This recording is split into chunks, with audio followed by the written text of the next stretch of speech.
On a conçu cette journée pour que vous puissiez, j'espère, la vivre dans l'esprit du synode. Quand on est tous sortis du synode, les pères synodaux, les auditeurs comme moi, c'était le 28 octobre, la messe de clôture du synode.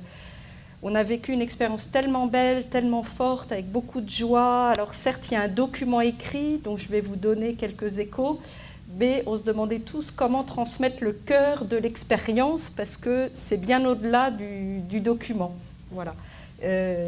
Donc j'espère que cette journée vous fera goûter un peu à cette très très belle expérience d'église qui a été pour moi la préparation synodale pendant 2 ans et le synode.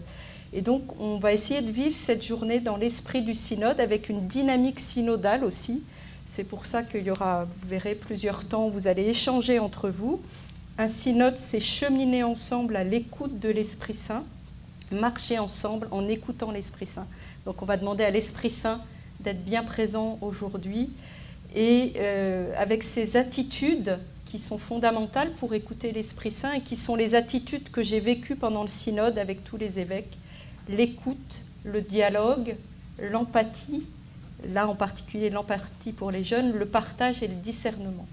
Donc je vous invite à entrer dans cette journée avec ces attitudes et une journée qui a pour but, je l'espère, de continuer à animer et raviver en nous l'espérance pour l'avenir. Voilà, je sais que j'ai beaucoup entendu parler de la situation ici, des jeunes, de l'Église, de la vie religieuse. Voilà, je sais que ce n'est pas facile, mais le Christ est avec nous, il ne nous lâche pas. Et le pape François, vous savez qu'il est à Abu Dhabi en ce moment, il est en train de rentrer. Il était au JMJ, il a passé 1 mois avec nous au synode, donc c'était une grande chance de vivre 1 mois avec le pape François.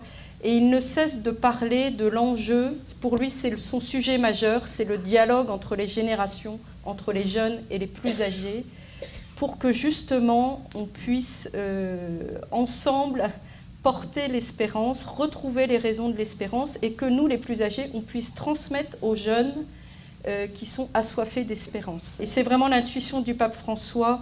La rencontre entre générations peut être extrêmement féconde et en mesure de générer l'espérance.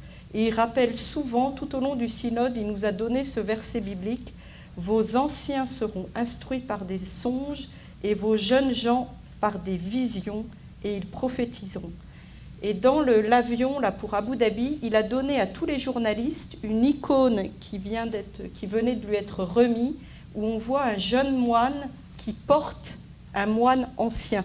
Voilà.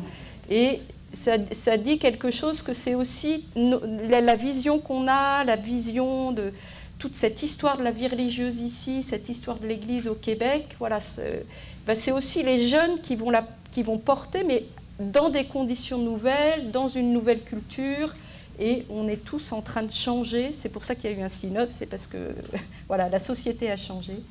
La vie consacrée mûrit lorsque les jeunes et les aînés marchent ensemble, lorsque les jeunes retrouvent les racines et les aînés accueillent les fruits.